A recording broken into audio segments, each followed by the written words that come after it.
ಕೆಲವು ದಿನಗಳ ಹಿಂದೆ ಪ್ರಧಾನಿ ಮೋದಿ ಅವರು ಚಿನ್ನ ಖರೀದಿ ಮಾಡಬೇಡಿ ಎಂದು ಭಾರತೀಯರಲ್ಲಿ ಮನವಿ ಮಾಡಿದ್ದು ಸಾಕಷ್ಟು ಚರ್ಚೆಗೆ ಈಡಾಗಿದೆ. ಈ ಸಂಬಂಧ ಉಡುಪಿಯಲ್ಲಿ ಪ್ರತಿಕ್ರಿಯೆ ನೀಡಿರುವ ಸಂಸದ ಕೋಟ ಶ್ರೀನಿವಾಸ್ ಪೂಜಾರಿ ಅವರು ಪ್ರಧಾನಿ ಮೋದಿ ಅವರು ಚಿನ್ನ ಖರೀದಿಯನ್ನ ಸ್ವಲ್ಪ ಕಡಿಮೆ ಪ್ರಮಾಣದಲ್ಲಿ ಮಾಡಿ ಅವಶ್ಯಕತೆಗೆ ತಕ್ಕಂತೆ ಖರೀದಿ ಮಾಡಿ ಎಂದು ಕರೆ ಕೊಟ್ಟಿದ್ದಾರೆ. ಇದಕ್ಕೆ ಬೇರೆ ಕಾರಣ ಇಲ್ಲ.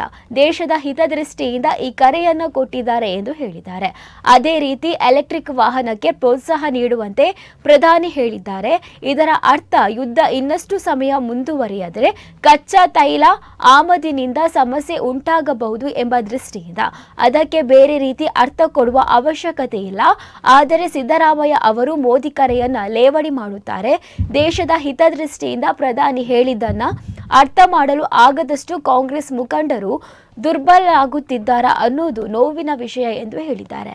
ಜಾಗತಿಕವಾದಂಥ ಮಾರುಕಟ್ಟೆಯಲ್ಲಿ ತೈಲದ ಸಮಸ್ಯೆಗಳು, ಯಾಕಂದರೆ ಈ ಭಾರತ ದೇಶದಲ್ಲಿ 90% ಚಿನ್ನ ವಿದೇಶದಿಂದ ಆಮದು ಮಾಡಿಕೊಳ್ತಾ ಇದ್ದೇವೆ ಅಂಕಿಅಂಶಗಳ ಪ್ರಕಾರ.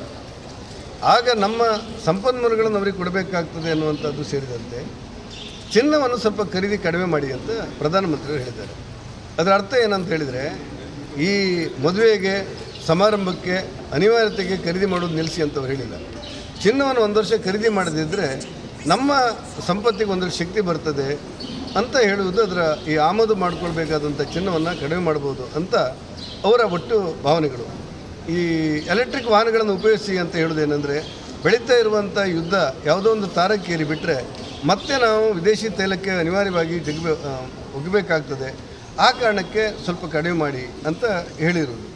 ಇದನ್ನು ಒಂದು ದೇಶದ ಈ ಹಿಂದೆ ಒಂದು ವಾರದಲ್ಲಿ ಒಂದು ದಿವಸ ಊಟ ಮಾಡುವಂಥ ಪರಿಸ್ಥಿತಿ ಬರ್ಬೋದು ಅಂತ ಹಿಂದಿನ ಪ್ರಧಾನಿಯವರು ಹೇಳಿದ್ದಾರೆ ಅಂತ ಸುದ್ದಿ. ಯಾವುದಾದ್ರೂ ಇಂಥ ಸಮಸ್ಯೆಗಳು ಬಂದಾಗ ದೇಶಕ್ಕೆ ಶಕ್ತಿ ಕೊಡಲಿಕ್ಕೋಸ್ಕರ, ದೇಶದ ಸಮಸ್ಯೆಯನ್ನು ಪರಿಹಾರ ಮಾಡಲಿಕ್ಕೋಸ್ಕರ, ಇಡೀ ಒಂದು ದೇಶ ಒಟ್ಟಾಗಿ ಒಂದಾಗಿ ನಿಲ್ಲಿಸೋದಕ್ಕೋಸ್ಕರ ಇಂಥ ಕಠಿಣವಾದಂಥ ಕ್ರಮಗಳ ಬಗ್ಗೆ ಪ್ರಧಾನಮಂತ್ರಿಯವರು ಮನವಿ ಮಾಡಿದ್ದಾರೆ. ಆ ಮನವಿಯನ್ನು ಸಿದ್ದರಾಮಯ್ಯನವರು ಮತ್ತು ಇವರವರು ಬೇಕಾಬಿಟ್ಟಿಯಾಗಿ ಮಾತಾಡ್ತಿರೋದನ್ನು ಕಂಡ್ರೆ ದೇಶದ ಕಾಳಜಿಯಲ್ಲಿ ಪ್ರಧಾನಿಯವರು ವಹಿಸಿರುವಂಥ ಒಂದು ಜವಾಬ್ದಾರಿಯನ್ನು ಅರ್ಥ ಮಾಡಲಾಗದಷ್ಟು ದುರ್ಬಲರು ಕಾಂಗ್ರೆಸ್ಸರು ಆಗ್ತಾರೆ ಅಂತ ನಮಗೆ ಅನಿಸ್ಬಿಡುತ್ತೆ.